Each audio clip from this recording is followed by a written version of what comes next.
ओ माँ जी, ये लो अपना किराया। नहीं चाहिए, पैसे की जरूरत नहीं है, बिल्कुल जरूरत नहीं है। ज़रूरत नहीं है मतलब?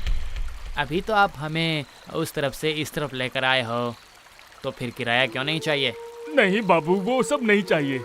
मैं पैसे का आखिर क्या करूंगा? मुझे पैसे की क्या जरूरत है, कोई मतलब नहीं है।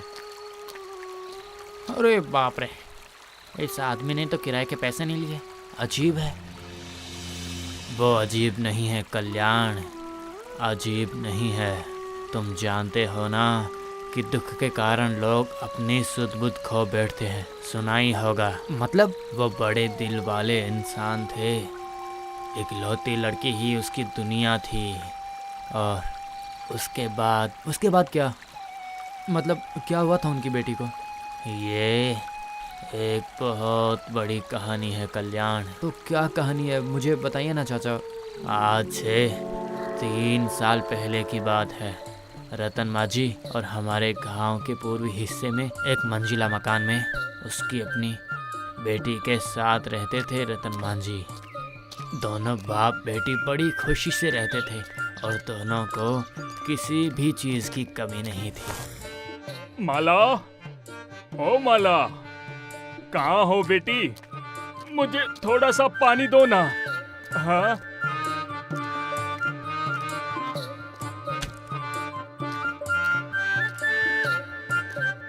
ये क्या है? बूढ़े पिताजी पूरे दिन काम के बाद घर आए हैं और तुम बिना कुछ कहे चले जा रही हो। मैं बात नहीं करूंगी। मैं आपसे बिल्कुल बात नहीं करूंगी। जाइए तो आप। अरे बेटा, क्यों बात नहीं करोगी तुम? क्या हुआ आखिर?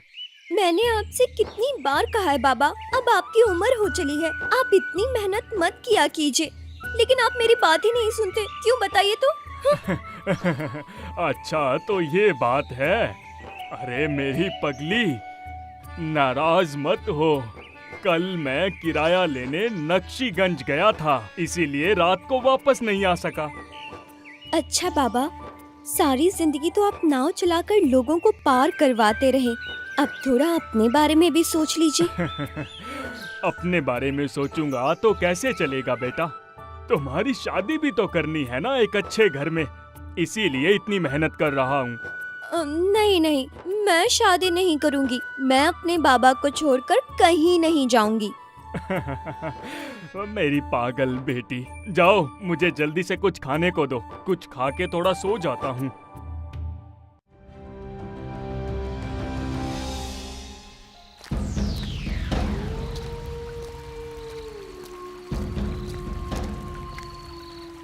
अरे माला, तुम इस अंधेरे में नदी के किनारे बैठी क्या कर रही हो? हाँ, कौन? विष्णु चाचा? वो पिताजी अभी तक नाव लेकर लौटे नहीं हैं, इसलिए मैं इंतजार कर रही हूँ। अरे चला आएगा। हाँ? वो कब किस घाट पर जाते हैं पता ही नहीं चलता है। हमेशा जल्दी वापस आ सकते हैं क्या, बताओ? वो देखो तुम्हारे पिता की आयु कितनी लंबी है, देखो तो। बातें खत्म होने से पहले ही आ गए हैं। अरे विष्णु, तुम दोनों यहाँ पर क्या कर रहे हो? देखा चाचा आपने, बाबा को मेरी परवाह ही नहीं है बिल्कुल। सारा दिन घर पर तो रहते नहीं और रात को लौटते हैं। ये नाव ही मेरी सबसे बड़ी दुश्मन है। अरे रतन, तुम्हारी बेटी को अब घर में अकेले रहना अच्छा नहीं लग रहा है। अब एक योग्य लड़का ढूंढो और उससे उसकी शादी करवा दो। यही तो कोशिश कर रहा हूँ विष्णु भैया, इसीलिए मैं पूरे दिन काम करता हूँ ताकि बिना माँ की लड़की की एक अच्छे घर में शादी कर सकूँ। हट, आप लोगों के पास क्या कहने को और कुछ नहीं है? मुझे नहीं अच्छा लगता, मैं जा रही हूँ। बाप बेटी का ये प्यार देखकर मुझे बड़ी ही शांति महसूस होती थी। हाँ, रतन अपनी बेटी के पीछे पीछे घर चला गया। मैं भी घर लौट आया। फिर एक दिन सावन का महीना आया।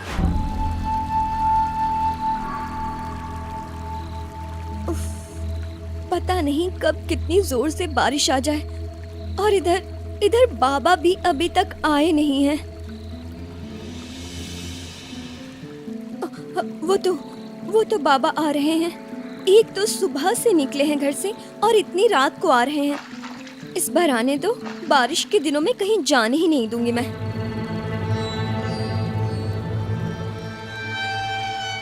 हे माँ जी, नाव घुमाओ, हमें हातिमपुर जाना है। क्षमा कीजिए, मैं इतनी रात को नाव लेकर नहीं जा सकता। हे, नहीं जा सकते मतलब? अगर चला नहीं सकते तो घाट पर नाव क्यों बांधी है तुमने? आप ऐसा क्यों बोल रहे हैं बाबू? एक तो बरसात का मौसम, ऊपर से मैं बूढ़ा आदमी, मैं कैसे जा सकता हूँ? अरे माँ जी, मैं अच्छे से बात कर रहा हूँ, इसीलिए तू मुझे गर्मी दिखा रहा है। आखिरी बार बोल रहा हूँ, नाव को घुमा। अजीब है, जब बाबा बोल रहे हैं कि उन्हें नहीं जाना है तो आप लोग क्यों जबरदस्ती कर रहे हैं उनके साथ, बताइए तो। अरे बाप रे, यहाँ तो बाप के साथ बेटी भी है। अरे ये तो लड़के नहीं, आग है, आग। ए सुनो, हम लुटेरों के गिरोह से हैं, समझे?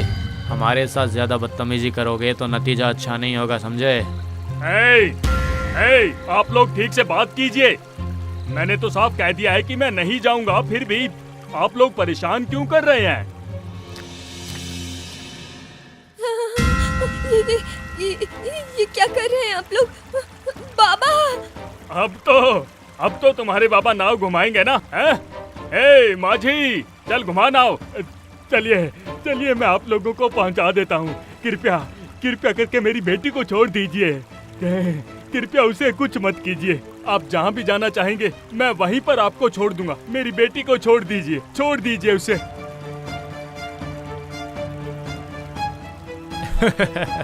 किसी ने सच ही कहा है, जब आप अच्छा बोलते हैं तो लोग आपकी बात सुनते ही नहीं है। मुझे छोड़ दीजिए, मुझे छोड़ दीजिए, मुझे क्यों ले जा रहे हैं? छोड़ दीजिए। ये क्या? आप लोग मेरी बेटी को लेकर कहाँ जा रहे हैं? मैं आपको ले जाने के लिए मान गया हूँ, उसे छोड़ दीजिए। अरे चाचा, बस इसी को तो आत्मरक्षा कहते हैं, समझे? आप और आपकी बेटी तो जान गए हैं कि हम लुटेरे हैं। अब आपकी बेटी चिल्ला चिल्ला कर गाँव के लोगों को इकट्ठा नहीं करेगी। हमें मुसीबत में नहीं पड़ना है, समझे? चलो माँ जी, जल्दी चलो। हातिमपुर पहुंचकर हम तुम्हें और तुम्हारी बेटी को छोड़ देंगे। छोड़ो मुझे, मैं बोल रही हूँ, छोड़ दो। अरे छोड़ दूंगा बिल्कुल छोड़ दूंगा, लेकिन उससे पहले अपने पिताजी को नाव चलाना तो शुरू करने दो। हे भगवान, तुम मेरी बेटी की रक्षा करना, उसकी रक्षा करो भगवान।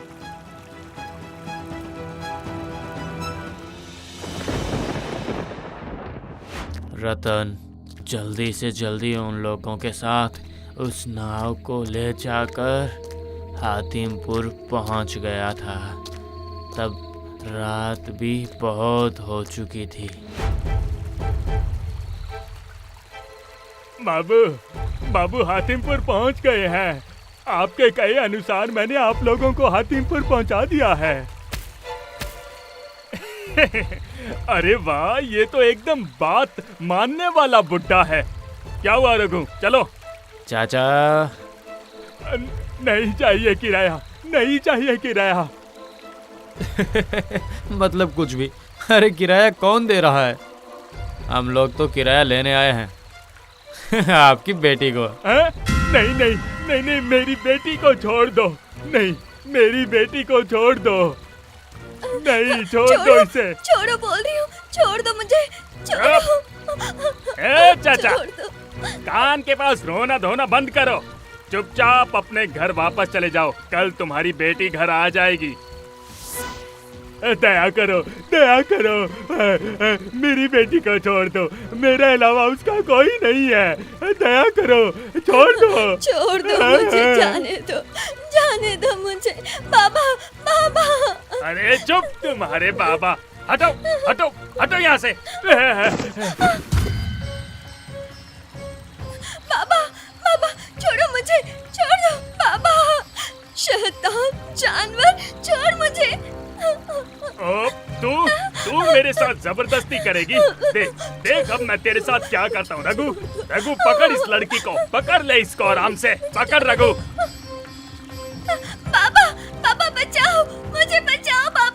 माला, माला, कोई है क्या? मेरी बेटी को लेके जा रही है, मेरी बेटी को लेके जा रही है, माला।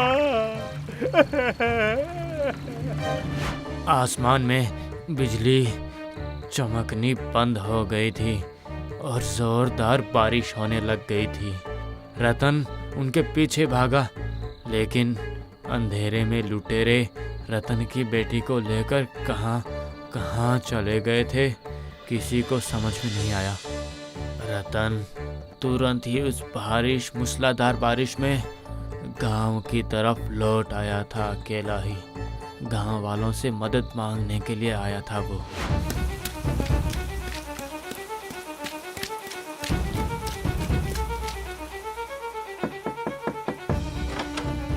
अब रे रतन चाचा, आप इतनी बारिश में, अब क्या बात है? सर्वनाश हो गया, सर्वनाश हो गया राजू, सर्वनाश हो गया। अरे क्या हुआ चाचा, क्या हुआ है? आप ऐसा क्यों कर रहे हैं? क्या हुआ है? लुटेरे मेरी बेटी को उठा ले गए हैं राजू, कुछ करो, नहीं तो वो उसे नहीं छोड़ेंगे। क्या कह रहे हैं आप? चलिए जल्दी कीजिए, गांव वालों को इकट्ठा करना होगा हमें। चलिए। कुछ ही देर में वो लोग मेरे घर आए थे। गांव के सभी लोगों ने हातिमपुर की ओर जाने का निर्णय लिया था, लेकिन प्रकृति पर किसका नियंत्रण है भला? वो एक अंधेरी रात थी और भारी बारिश के कारण उस रात नदी उफान पर थी। नाव चलाना असंभव हो गया था। बड़ी मुश्किल से हमने रतन को संभाला और कहा कि जब धूप निकलेगी तो हम सब निकल जाएंगे, लेकिन तब उनकी ज़रूरत नहीं रही। क्यों? क्या हुआ था?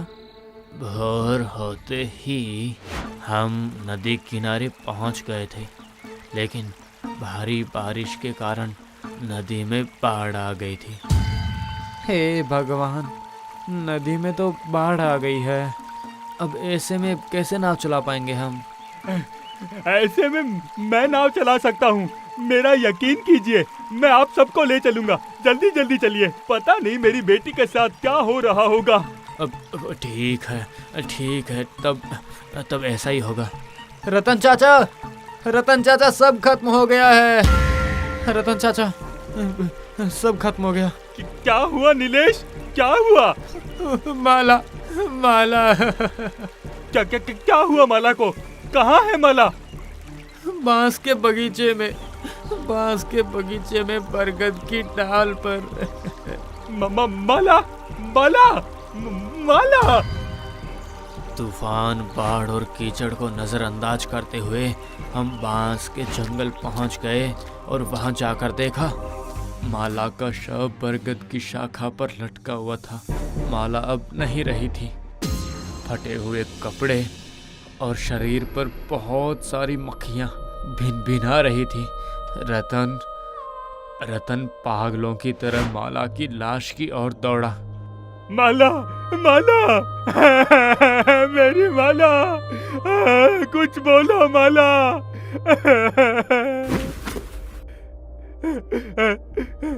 कुछ बोलो माला, मैं आ गया हूँ, मैं तुम्हारा पिताजी, कुछ बोलो बेटी। रतन चाचा, खुद को संभालिए रतन चाचा। माला अब नहीं रही है, माला अब नहीं रही। रतन चाचा चुप राजू, कैसी बातें कर रहे हो? मेरी बेटी गुस्सा हो गई है, इसीलिए बात नहीं कर रही है। मैं तुमसे वादा करता हूँ कि मैं कभी भी वापस देरी से घर नहीं आऊंगा। बात तो करो बेटी। रतन, क्या हो गया माला? ऐसा मत करो भाई, माला अब नहीं रही। चुप, ये क्या बोल रहे हो तुम लोग? ये कैसी बातें कर रहे हो तुम लोग? माला बेटा सुनना, खड़ी हो जा अब तू, मैं सब बात मानूंगा तेरी। माला कुछ बोलना। विष्णु चाचा, रतन चाचा इस दुख को कैसे संभालेंगे? माला ही तो उनके लिए सब कुछ थी ना। नहीं पता राजू, नहीं पता। मार डाला उन्होंने, मेरी बेटी को उन्होंने मार डाला।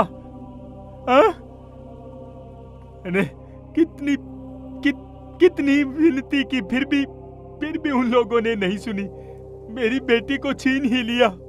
हाँ माला, उठो। उस दिन के बाद से रतन की ऐसी हालत हो गई। अगर कभी उसका मन होता है तो वो नाव चलाता है, नहीं तो नाव में ही रहता है। मानो वो एक जिंदा लाश बन गया हो। हाँ, लेकिन वो लुटेरे पकड़े नहीं गए क्या? हाँ? नहीं, कौन पकड़ेगा? क्योंकि इन गांव वासियों को किसी की परवाह नहीं। जिसका कुछ जाता है वो जानता है खोने की कीमत। रात का अंधेरा धीरे धीरे गहरा होने लगा था। रतन अपनी नाव के अंदर सो रहा था। तभी वहाँ पर दो लोग आकर खड़े हो गए। एक आदमी ने दूसरे से कहा, अरे शंभू, देखो वहाँ पे एक नाव बंधी हुई है। चलो हम उस नाव से नीमपुर पहुँच जाते हैं। अरे आओ माँ जी, नाव घुमाओ, चलो हम नीमपुर जाएंगे। नीमपुर? हाँ नीमपुर। अब नखरे मत करना कि मैं नहीं जाऊंगा, ठीक है? जल्दी करो, हमें बहुत सारा काम है। क्यों नहीं जाऊंगा बाबू, आइए ऊपर आइए, जरूर जाऊंगा।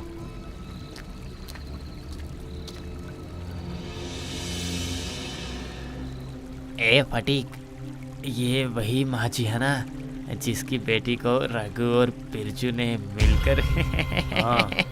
क्या कहते हो? हाँ, पागलों की तरह इधर उधर घूमता रहता है, नाव में बैठा रहता है ये तो। लेकिन इसकी बेटी बहुत ही मस्त थी, एकदम मजा आ गया था भाई। पहले मजा बाद में सजा। हमारा नहीं है, उस लड़की का।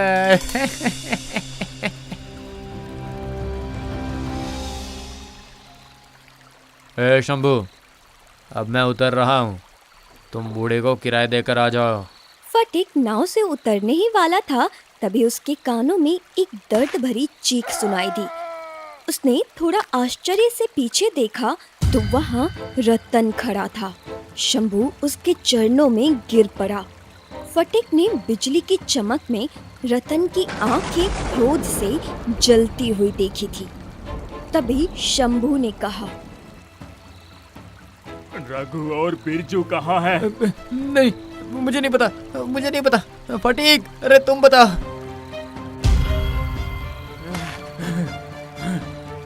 रघु और बिरजू कहाँ है? मुझे नहीं पता, सच में नहीं पता। छोड़ दो मुझे, छोड़ दो मुझे। साले बूढ़े, तेरी इतनी हिम्मत कि तू हमें मारेगा? तुझे तो मैं। रघु और बिरजू कहाँ है? बताता हूँ, नीमपुर जंगल के बीच में हमारा डेरा है, वो वहाँ पे है। वहाँ पर हर कोई मिल जाएगा तुम्हें। आज भी हम लोग डाका डालने का सोच रहे थे। हमें छोड़ दो।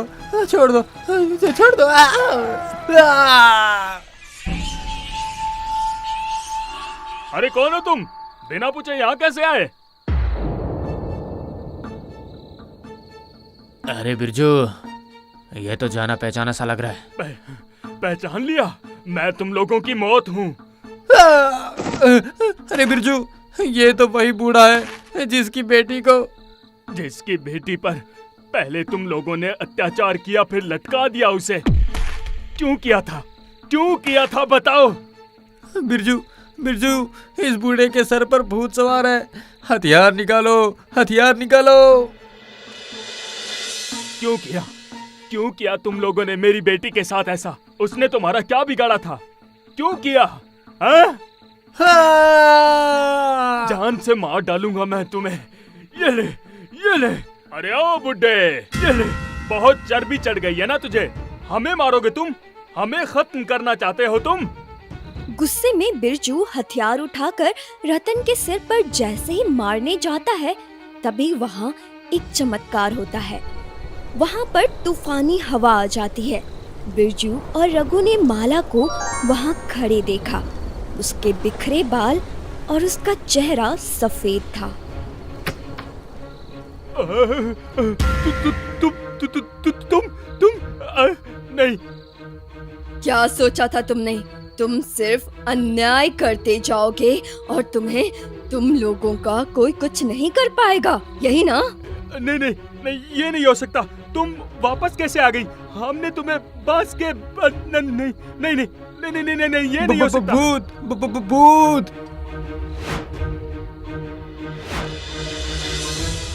तुम्हारे पापों का घड़ा भर चुका है और अब तुम लोगों के सजा की बारी है।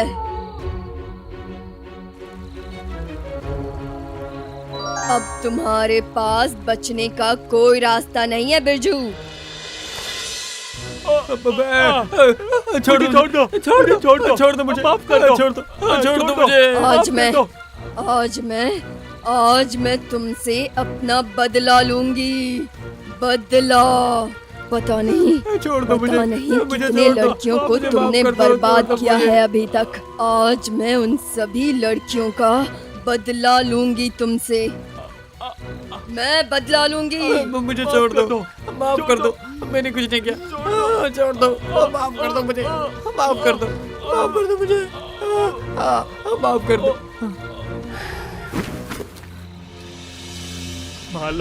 माला, मैं भी तुम्हारा गुनहगार हूँ, मुझे भी सजा दो। तुम्हारा बूढ़ा बाप, मैं तुम्हें उस दिन इन गुंडों से नहीं बचा पाया माला।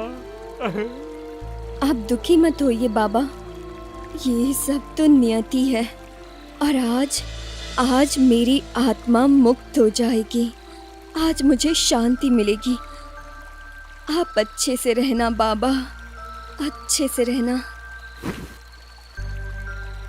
मुझे माफ करना बेटी, मुझे माफ कर देना।